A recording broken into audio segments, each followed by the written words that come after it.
I still remember the day I stepped into my new home as a bride. My name is Rohini, and I was 24 years old when I married into the Sharma family. It was supposed to be the happiest day of my life, a fresh beginning, a new family, a home filled with love and laughter. But from the moment I walked through those grand wooden doors, I knew this house wasn't mine. Not yet. At first, everything seemed fine. My husband, Arjun, was a kind and patient man. He had always told me stories about his mother, Sushila Devi, a strong, disciplined woman who had raised him alone after his father's passing. I admired her strength. I wanted to be close to her, to learn from her. But I quickly realized that in this house, there was only one queen. And it wasn't me. Sushila Devi was not unkind, at least not in the way that one could openly call cruel. She never raised her voice at me, never insulted me in front of others. But her control over the house was absolute. Every meal had to be cooked her way, every guest had to be greeted with her words, every ritual had to be performed under her watchful eyes.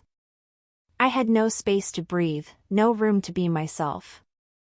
I remember one evening when I decided to make tea for Arjun.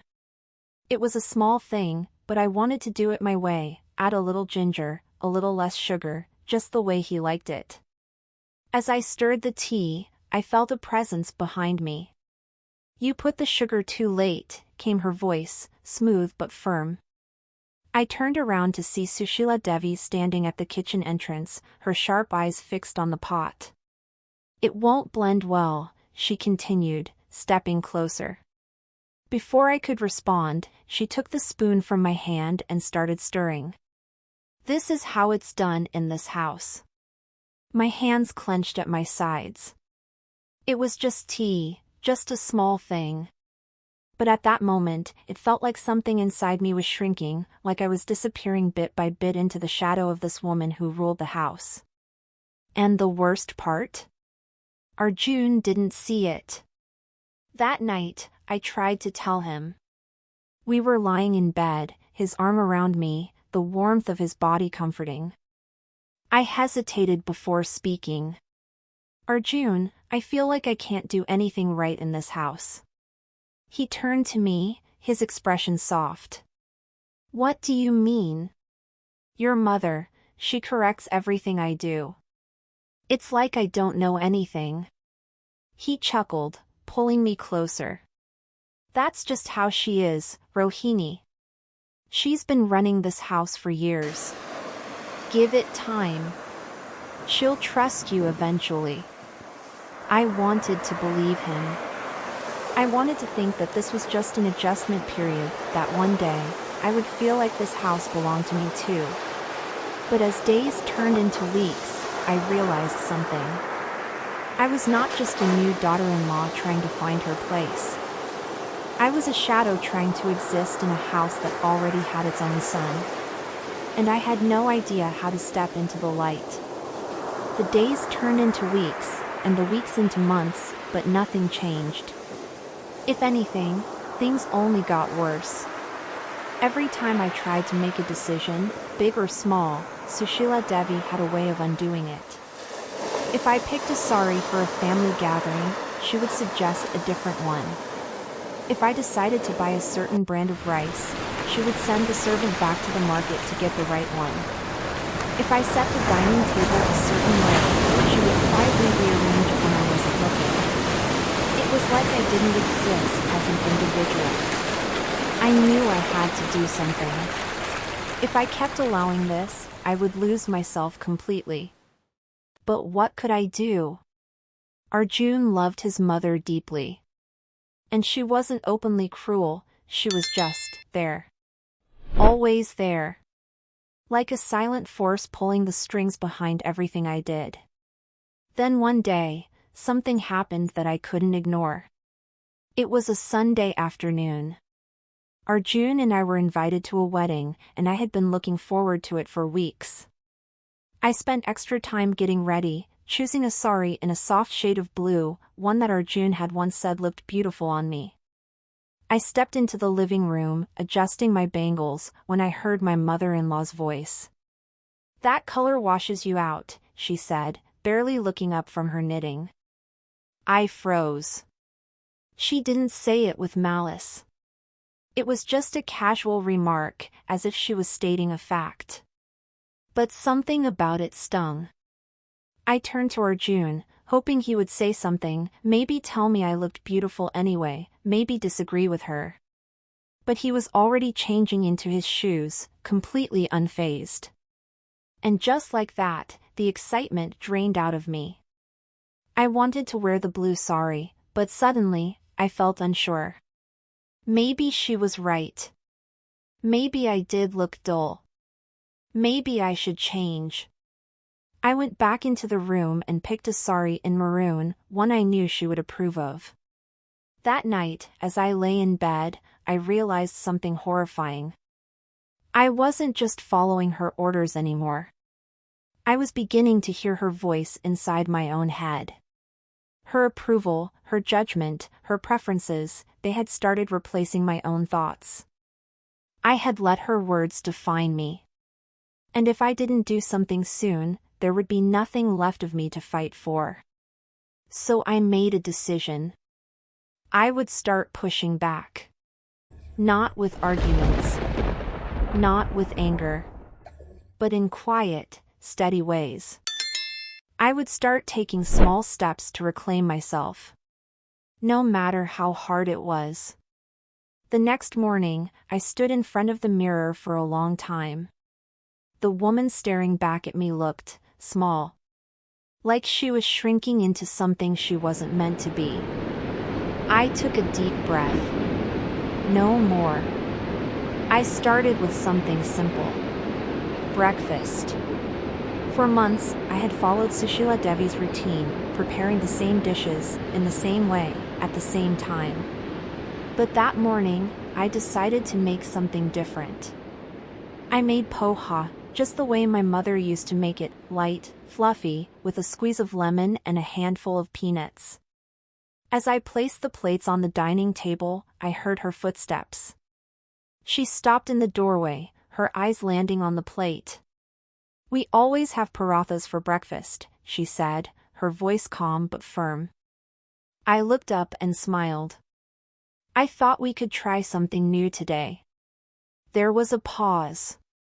A long, heavy silence. She didn't argue. She didn't scold me. But she didn't sit down either. Instead, she turned and walked away. A few minutes later, I heard the servant heating parathas in the kitchen. I clenched my fists under the table. She hadn't said a word, but I knew what she was doing. She was reminding me who was in charge. But I wasn't going to stop. The next day, I picked out my own sari without waiting for her approval. The day after that, I arranged the cushions on the sofa the way I liked them. Small things, tiny victories. But they mattered. One evening, I decided to buy a new set of curtains. The old ones were heavy and dark, making the house feel gloomy. I wanted something light, something bright. I showed them to Arjun first. "Do you like these?" I asked hopefully. He glanced at them and nodded. "Yeah, they're nice. But you should ask Ma first." I knew he didn't mean any harm. To him, it was just a matter of respect. But to me, it was another wall being built around my freedom. "I already bought them," I said, trying to keep my voice steady. "I just wanted to know if you liked them." He hesitated, then smiled. "If you like them, that's enough." The next morning, I replaced the curtains. The house suddenly felt lighter, warmer. For the first time, I felt like I had left a piece of myself in it. Then, she walked in. She didn't say anything at first. She simply stood there, looking at the new curtains. Then she turned to me. "You should have told me before making such changes," she said, her voice calm but sharp. For the first time, I met her gaze without lowering mine. I wanted the house to feel more like home. Her expression didn't change, but I saw something flicker in her eyes, something unreadable. She didn't argue. She just turned and walked away. That night, when I walked past the living room, I saw her sitting there, quietly running her fingers over the fabric of the new curtains. For the first time, I wondered, was she truly angry? Or was she simply struggling to accept that things were changing? Either way, I knew this was only the beginning. And I was ready. The tension in the house grew thicker with every passing day. My small acts of defiance had not gone unnoticed. Sushila Devi never confronted me directly, but her disapproval was everywhere, in the way she sighed when she saw my changes, in the way she silently corrected anything I did, in the way she looked at me as if I was a guest in her kingdom. But I refused to go back to being a shadow. One evening, Arjun came home looking unusually tired.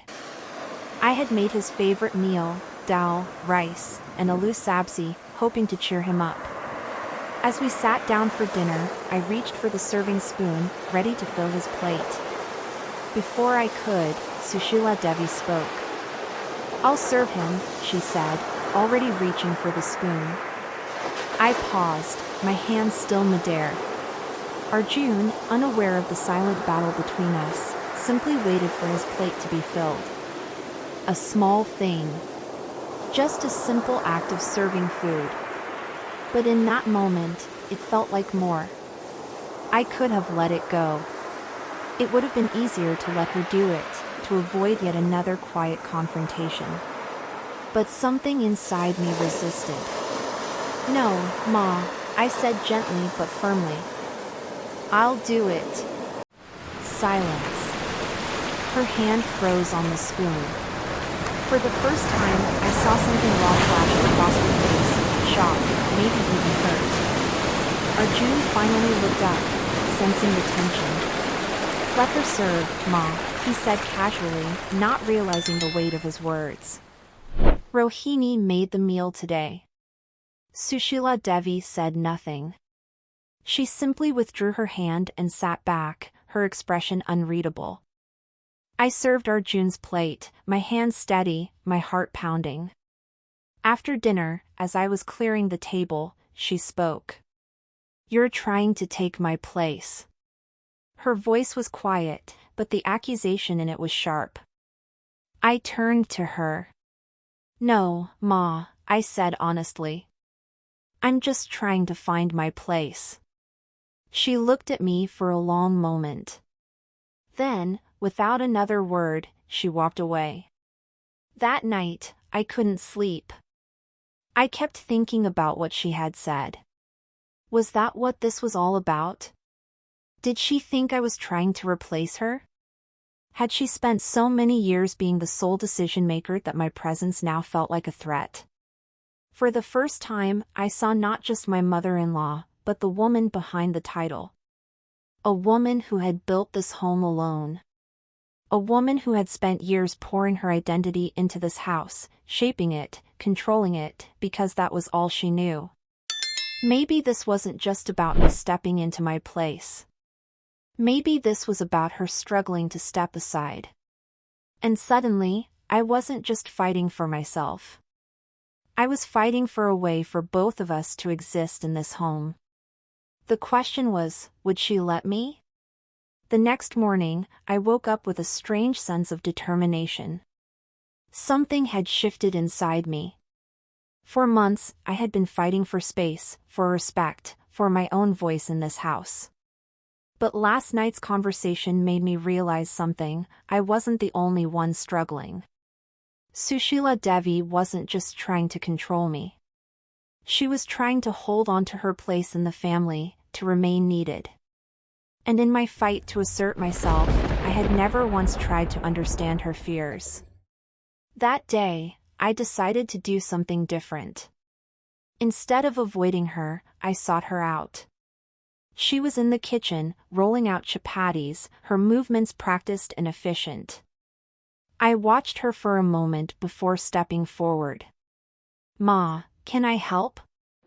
I asked. She didn't look up. "You already know how to cook. You don't need my help." I took a deep breath. "I do," I said softly. "But I also want to learn your way." That made her pause. Slowly, she looked at me, searching my face for something. Then, without a word, she handed me the rolling pin. She didn't instruct me. She didn't criticize me. She just let me be there with her. That evening, when we sat down for dinner, something changed. For the first time, she didn't sigh at the way I arranged the table. She didn't correct the way I poured the water.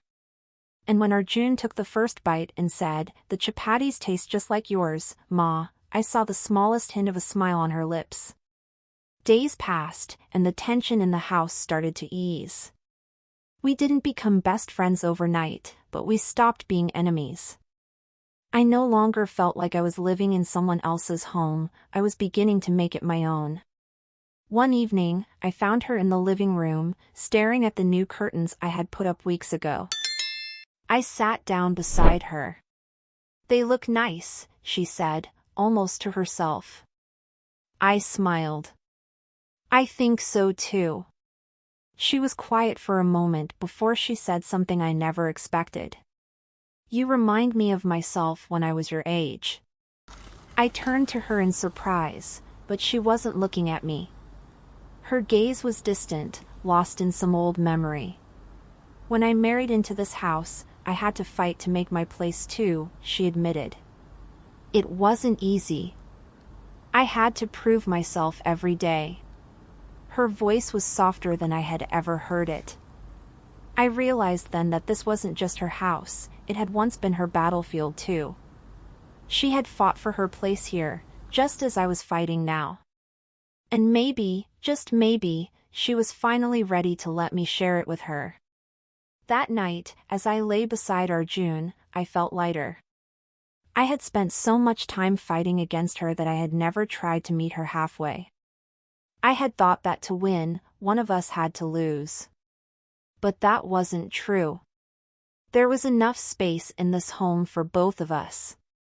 And for the first time, I believed that one day, she would see that too. Change is never easy.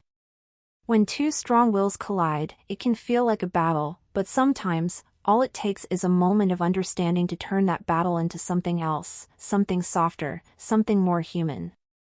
Rohini's story is one of quiet resilience, but it's also a story of love, patience, and the courage to find common ground. To anyone struggling to find their place, remember, you don't have to erase someone else to make space for yourself. Sometimes, the strongest bonds are built not through winning, but through understanding. And in the end, love always has a way of finding the light. Thank you for watching. If you are interested to receive stories like this again, kindly like and subscribe to our channel for more content like this.